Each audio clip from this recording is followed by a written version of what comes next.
రాష్ట్రంలో 12వ PRC commission ఏర్పాటు చేయాలని ఎస్టీయూ ఆధ్వర్యంలో ఏలూరు కలెక్టరేట్ వద్ద భారీ ధర్నా నిర్వహించారు. రాష్ట్ర వ్యాప్త ధర్నాలో భాగంగా ఉద్యోగులకు రావాల్సిన పెండింగ్ బకాయిలు, 4 డిఏలు, పెన్షన్లు, సిపిఎస్ విధానాన్ని రద్దు చేయాలని ఎస్టీయూ యూనియన్ డిమాండ్ చేసింది. ఈ సందర్భంగా పలువురు యూనియన్ నాయకులు మాట్లాడుతూ రాష్ట్రంలో కూటమి ప్రభుత్వం ఏర్పడి 2 సంవత్సరాలు పూర్తయినప్పటికీ ఇప్పటి వరకు ఎన్నికలలో ఇచ్చిన హామీలను అమలు చేయలేదని విమర్శించారు. ఇప్పటికైనా ప్రభుత్వం స్పందించి ఇచ్చిన హామీలను అమలు చేయాలని డిమాండ్ చేశారు. ప్రభుత్వం స్పందించని పక్షంలో ఎస్టీయూ తరఫున రాష్ట్ర వ్యాప్తంగా పెద్ద ఎత్తున ధర్నా నిర్వహిస్తామని హెచ్చరించారు. ఈ నెల 25వ తేదీన పెద్ద ఎత్తున అమరావతిలో ధర్నా నిర్వహిస్తామని, అప్పటికీ ప్రభుత్వం స్పందించని పక్షంలో ఢిల్లీలోని పార్లమెంటు వద్ద తమ నిరసన గళం వ్యక్తం చేయడానికి సిద్ధంగా ఉన్నామని ప్రభుత్వాన్ని హెచ్చరించారు.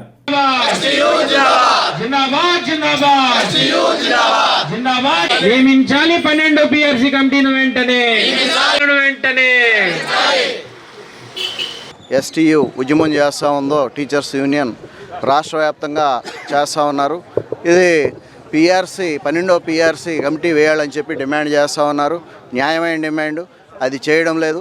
అలాగే ఏదైతే డిఏలు పెండింగ్ ఉన్నాయి అవి కూడా పూర్తిగా ఇవ్వాల్సిన అవసరం ఉంది. అవన్నీ ఇవ్వడంతో పాటు ఇప్పుడు టెట్ పెట్టి ఇప్పుడు ఉన్నటువంటి వాళ్ళని మళ్ళీ ఏం చేద్దామని ఆలోచిస్తూ ఉంది ప్రభుత్వం. అంటే వచ్చినప్పుడల్లా ఒక రకమైన కొత్త తరహా పద్ధతిలో ఉన్నటువంటి స్టాఫ్ని ఎవరైతే టీచర్స్ ఉన్నారో వాళ్ళందరినీ ఇబ్బంది పెట్టేటువంటి పద్ధతిలో వెళ్తూ ఉన్నారు. ఇది సరైనది కాదు.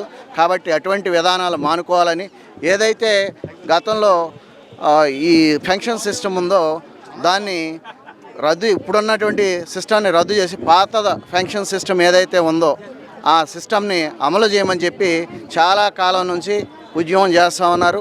దాన్ని మేము వస్తే చేస్తామని హామీ ఇచ్చినటువంటి వాళ్ళు కూడా ఇవాళ మర్చిపోయి నిద్రావస్థలో ఉంది ప్రభుత్వం. కాబట్టి టీచర్స్ యొక్క సమస్యలు పట్టించుకుని ఈ ప్రభుత్వం మేల్కోవాలని చెప్పి కొత్త విధానాలకి పోతూ వీళ్ళకి నష్టం చేసే పరిస్థితి ఏదైతే ఉందో ఎస్టీయూ యూనియన్గా చేసేటువంటి ఉద్యమంలో కమ్యూనిస్ట్ పార్టీ కూడా భాగస్వామ్యం అవుతుంది. కాబట్టి తక్షణమే మేల్కోవాలని ప్రభుత్వం డిమాండ్ చేస్తూ ఉన్నాం. రాష్ట్ర ఉపాధ్యాయ సంఘం ఆంధ్రప్రదేశ్ వారి పిలుపు మేరకు దశలవారీ పోరాటంలో ఇది 3వ దశ పోరాటం. 2వ దశ పోరాటం ఈరోజు జిల్లా కేంద్రాల్లో కలెక్టరేట్ ఎదురుగా ధర్నా కార్యక్రమం నిర్వహించడం జరుగుతుంది. న్యాయబద్ధంగా మేనిఫెస్టోలో ఏదైతే హామీలు ప్రకటించారో వాటిని పరిష్కరించమని చెప్పి మా పోరాటం ప్రధానంగా సాగుతుంది. సిపిఎస్ని రద్దు చేయడం, 11వ పీఆర్సీ బకాయిలను వెంటనే ప్రకటించడం, మాకు న్యాయబద్ధంగా రావాల్సిన 4 డిఏలను ప్రకటించడం, అలాగే నూతనంగా 12వ పీఆర్సీ కమిటీని ఏర్పాటు చేయడం గురించి, అదేవిధంగా సిపిఎస్ రద్దు గురించి టెట్ పరీక్షను ఇన్ సర్వీస్ ఉపాధ్యాయులకు రద్దు చేయమని మా పోరాటం సాగుతూ ఉంది. దీనిలో భాగంగానే ఈరోజు సుమారు 400 నుంచి 500 మంది కార్యకర్తలతో ఏలూరు జిల్లా కలెక్టరేట్ వద్ద ధర్నా చేయడం జరుగుతుంది. అదేవిధంగా 25వ తారీఖున చెలో విజయవాడ కార్యక్రమాన్ని కూడా విజయవంతం చేస్తాం. ఇది కనుక ప్రభుత్వం టెట్ పరీక్షని రద్దు చేసి సిపిఎస్ విధానాన్ని రద్దు చేసి నూతన పీఆర్సీ కమిటీని నియమించకపోతే కనుక ఉద్యమాన్ని మరింత ఉధృతం చేస్తామని ఈ సందర్భంగా తెలియజేస్తా ఉన్నాం.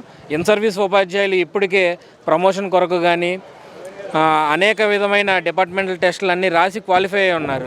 ఎక్కడా లేని విధంగా ఉపాధ్యాయులకు మాత్రమే మరలా టెట్ని నిర్వహించి ఆ టెట్లో పాస్ అయితేనే సర్వీసులో కొనసాగుతారు, లేదా టెట్లో పాస్ అయితేనే ప్రమోషన్ తీసుకోవడానికి అర్హులని చెప్పి చెప్తా ఉన్నారు. ఏ డిపార్ట్మెంట్లోనూ లేని విధంగా ఉపాధ్యాయులని ఈ విధంగా వేధించడం, అనేక మంది ఉపాధ్యాయులని క్షోభకు గురి చేయడం సరికాదని చెప్పి ఈ నిర్ణయాన్ని గనక మీరు రద్దు చేయకపోతే ఇటీవలే ఢిల్లీలో దీన్ని ఏఐజేఏసీ ఆధ్వర్యంలో ధర్నా నిర్వహించడం జరిగింది. మరలా మీరు ఆ నిర్ణయాన్ని కనుక పునఃసమీక్షించుకొని దాన్ని రద్దు చేయకపోతే కనుక చెలో పార్లమెంట్ కార్యక్రమాన్ని కూడా నిర్వహించి తీరుతామని చెప్పి సందర్భంగా తెలియజేస్తూ ముగిస్తున్నాను. మేము ఎస్టీయూ తరఫున రాష్ట్ర వ్యాప్తంగా కలెక్టరేట్ దగ్గర మేము ధర్నా చేస్తున్నాము. ఎందుకంటే ఒక సామాన్య పౌరుడి కంటే కూడా గవర్నమెంట్ ఉద్యోగస్తులు హీనుడైపోయాడు వాళ్ళు. ఎందుకంటే మాకు రావాల్సిన ఆర్థిక బకాయిలు కానీ, లేదంటే మాకు ఇవ్వాల్సిన బెనిఫిట్స్ కానీ ఏమీ ఇవ్వకపోవడం వల్ల ఇంతవరకు వచ్చింది. వాళ్ళకి కనీసం ఇస్తే సంతోషిస్తారు. కనీసం కూడా మేము ధర్నాలు చేయగా ఒక డిఏ మాత్రమే ఇచ్చారు.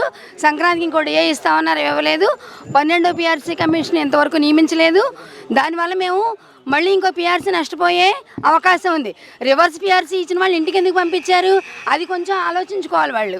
దాన్ని బట్టి మాకు మళ్ళీ పీఆర్సీ ఇవ్వడం, అలాగే 11 పీఆర్సీ బకాయిలు విడుదల చేయడం, డిఏలు విడుదల చేయడం, ఓపీఎస్ సిపిఎస్ వాళ్ళకి రద్దు చేసి ఓపీఎస్లోకి తేవడం, ఇవన్నీ కూడా మేము పదే ధర్నాలు మేము సాధించుకునేదాకా కూడా ధర్నాలు చేస్తామని తెలియజేస్తున్నాము. ప్రభుత్వానికి విన్నవించుకుంటున్నాము. Thank you.